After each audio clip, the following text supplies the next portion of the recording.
क्यों नहीं लगा सुपर रिच पर कोरोना सेस? पहला सवाल। और दूसरा, क्या व्यक्तिगत टैक्स लेवल में जिस तरह से कोई बदलाव नहीं है, क्या आप उससे निराश हैं या आपको लगता है कि नहीं गवर्नमेंट को यही करना था इस बार? मनोज सर। देखिए दीपक, ऐसा है कि टैक्स तो जितने कम हो एक आम आदमी के लिए उतना अच्छा होता है और यही उसकी इच्छा होती है।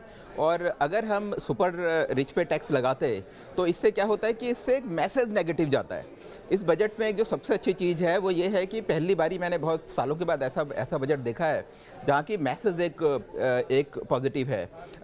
इंश्योरेंस में जैसे FDI 74% किया है। और आप ये देखिए दीपक कि इसका एक इंडिकेटर ये है कि हमारा फिस्कल डेफिसिट जो इस साल में 9.5% है, अगले साल फिस्कल डेफिसिट 6.8% होगा।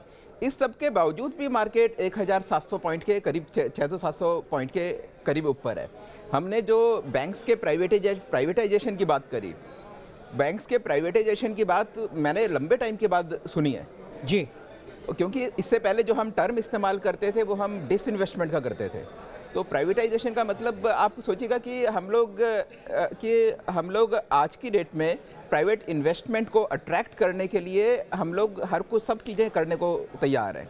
तो कम से कम ये मैसेज देने की कोशिश की गई है और यही कारण है कि स्टॉक मार्केट भी ऊपर हैं और यही कारण है कि सुपर रिच पे जो सेस नहीं लगाया, मेरे ख्याल से एक डिसीजन बहुत अच्छा डिसीजन है वो।